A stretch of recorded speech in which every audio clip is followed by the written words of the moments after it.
I booked a guided late season ice fishing trip on Lake Huron chasing pike, steelhead, and salmon through the ice, and the action was non-stop. Stick around to the end of the video to see how much this trip cost and how you can book one yourself. Oh, dude. My trip started with a late night drive to the Mitten State. I'm meeting with my guide at 4 a.m., so I want to get some sleep beforehand. My ice fishing guide recommended me to a motel, so that's where we're headed. I just drove 4.5 hours to Lexington, Michigan. Tomorrow at 4 a.m. sharp, we're meeting up with the Fisher Brad, our ice fishing guide. We just gassed up. Now we're gonna go pull up to our motel. So let's go check it out.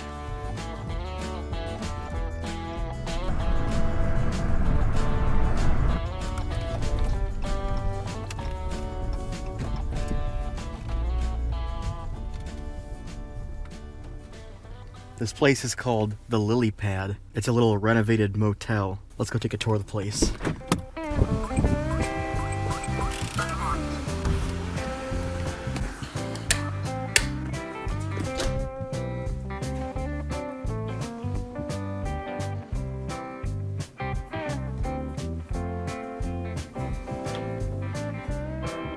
Well, this is pretty cool.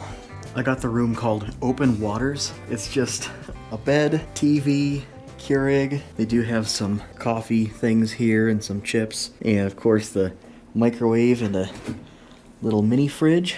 This is like the perfect size for one single person coming out here. This is great. Got a shower here. Soaps. Everything looks really nice and clean. Brad gets a little commission if you book a room at this place. This room was only $100. That's an awesome deal. So if you book with Brad and you gotta stay in a little motel, this is a cool place. I would definitely suggest staying here. 10:18 p.m. right now, so I'm gonna get settled in here and get to sleep, and I'll see you guys around 3 a.m.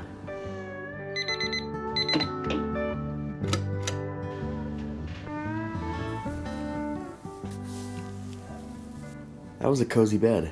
Let's rock and roll.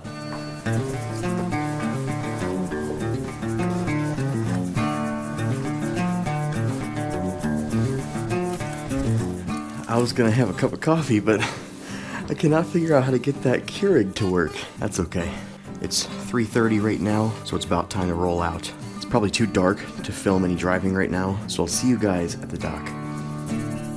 The place that we're meeting up with the ice fishing guide is only about 5 minutes from the motel, and the only gear that I needed to bring was my float suit, my boots, my cleats, and some sunglasses. At the boat launch, I met up with the other fishermen that were going out with Brad today. Shout out to these guys, they were awesome to hang out with. While everyone was showing up and getting their gear ready to go and getting their cleats on, Brad was out there getting everything set up and getting some holes pre-drilled so we could be ready to go. The Fisher Brad Guide Service is licensed and insured, so he plays by all the rules and follows all the laws. So before going out on the ice, we just had to sign a waiver and then show him that we had our valid Michigan fishing license. It's always comforting to know that your guide is legit and not just some random guy taking your money and then dropping you off on the ice. So shout out to the Fisher Brad Guide Service, he's the real deal. We aren't going far out today, it's late ice, so there is 17 inches where we're at right now, but we were at an area that was locked in at a boat launch, and everywhere surrounding this was open water. When we got on the ice, Brad had some pre-drilled holes and a live scope so a couple guys could just start jigging right away. He said sometimes they do start biting at 4 o'clock in the morning as soon as you drop your line. Otherwise, the rest of us huddled around Brad for a quick tutorial on how to set up jaw jackers. And then you guys are going to place them by the hole. The holes that I pre-drilled. Gotcha. If it's the same person, do both yours. So you guys have to know what one's your rods. Gotcha. Pull off the old name, put your name on it, 2 apiece. Because you guys are going to be jigging with a third rod. Alright. So Brad was just explaining that we had to put our full name and address as it appears on our ID on each of the jaw jackers, and we're each allowed to have no more than 3 lines in the water at all times, so we're each getting 2 jaw jackers and a jigging rod. After getting our jaw jackers set up and labeled and legal, we could go out and find some of the pre-drilled holes and set them out there, keeping in mind where you set them up because as soon as they start going off, you're going to have to run over to yours and pick it up. Along with the jaw jackers, we're going to need 2 bells and 2 rods.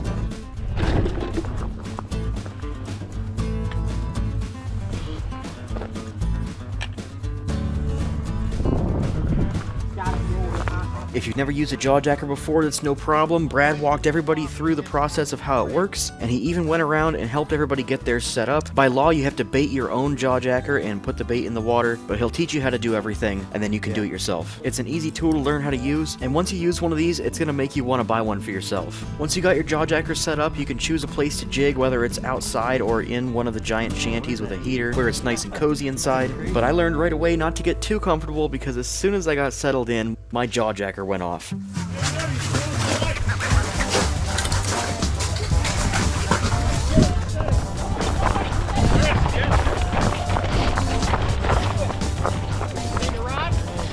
Right here. Hey, Yep. Here. Oh, it's a big one. Big one. Nice and easy. Here, watch out for the video, too. Oh, it's pike. Pike. All right. Cool. First fish. Yeah. Almost went into another hole. Yeah, I did go into. First pike too. Oh. Yep, first pike. Whoa. First pike ever. First fish of the day for anybody too. That was the first time I ever caught a pike, and I was the first person to catch a fish today. He was a little short, so we did put him back, but the sun hadn't even come up yet and we were already catching fish. I figured the best thing to do would be to drop a line right next to the jawjacker that had just gone off.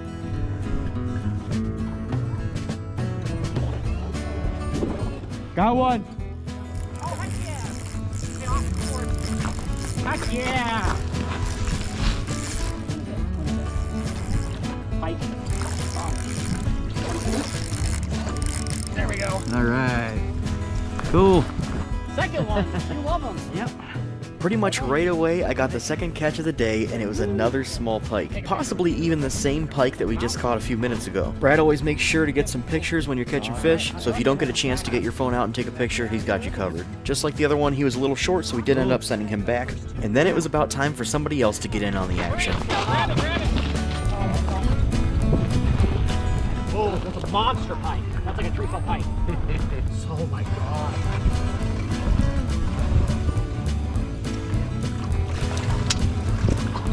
Ooh.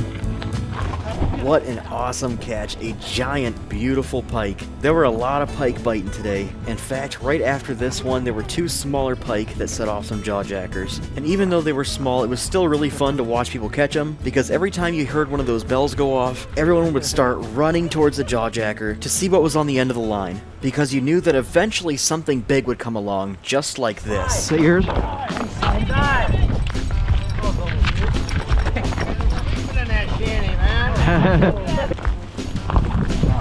Oh, that looks like a trout. Oh, what's the steelhead? Holy shit. All right. Yep. Get it. All right.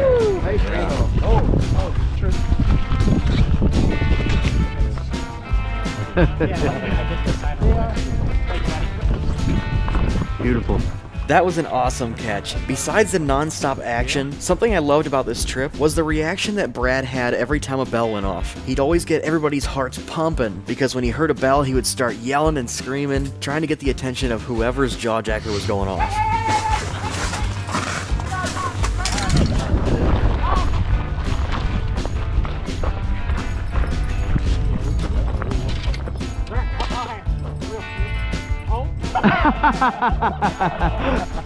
That was the smallest catch of the day, but it was still an exciting moment. And you can tell how the attitude of our guide just made the whole trip positive no matter what was going on. I think that's important to mention, because when you're paying for a fishing guide, whether you're catching fish or not, the attitude of your fishing guide is certainly going to affect the mood of your entire trip. Whose is it? That's hilarious.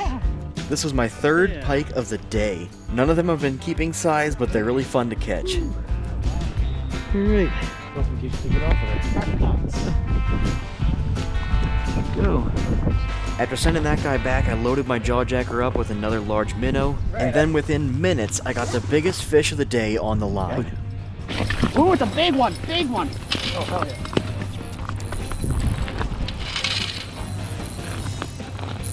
That's a tank. I don't know. That took a run. It took a run, though. Maybe. Should I throw my phone? Oh. Yeah. Probably a big salmon. This is big. Okay. It's coming out. Oh. Keep on. It's on. Trying to take You got a my time. nice fish. This is probably the biggest one of the day. It took off. This fish was really fighting. You could tell it was a huge fish. Every time we would get him close to the hole, he would start running again and pulling a ton of line from my reel. And then it goes. Ooh, there it goes. It's close. Oh, I Ooh. couldn't see it. Did you see it? No. Did you see it? Ooh.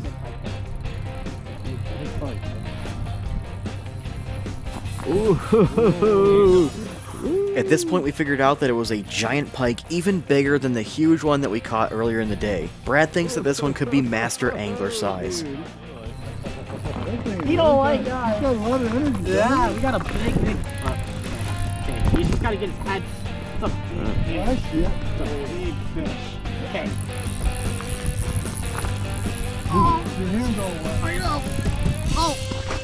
Oh, no. He's gone.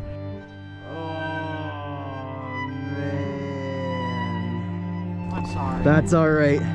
That one was a true heartbreaker. That giant pike was really giving us a fight. We were trying our best to get his head up to the hole, but he was just so huge and crazy. So Brad tried to reach down and grab his tail like he does with the steelhead and the salmon, but those long, slimy pike flip around, and that's exactly what he did, and the line broke off. But that's okay, that's the way she goes sometimes, that's why it's called fishing. I know it all too well. It was almost time for me to leave, but I reloaded my jaw jacker just in case. Then I spent the rest of my time in the warm shanty, watching the fish come by in the live scope, hanging out with my new buddies until it was time to wrap it up for the day. Nice meeting you. Good day. Drive safe. Fun time, yep. Good meeting you. You too, pal. This was a really fun trip. I got to catch some fish.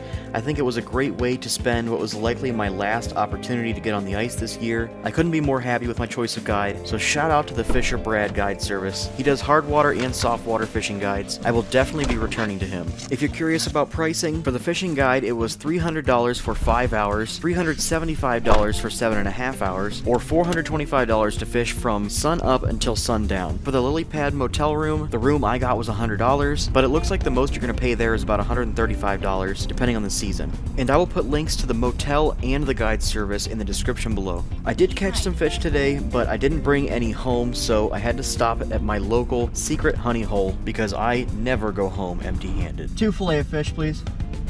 Also, in case you guys are curious, I do pay full price for all of my fishing guides. These are honest reviews of not only how to go about hiring a fishing guide to take you out to the fish, but also how to get there if there are any special travel requirements, the lodging in the area in the case that I stay overnight, and of course, the fishing guide itself. So if you've enjoyed my guide reviews or I've helped you in some way to decide on your fishing trip, give the video a like, subscribe. I really appreciate it. Thank you so much for watching, and I'll see you on the next one.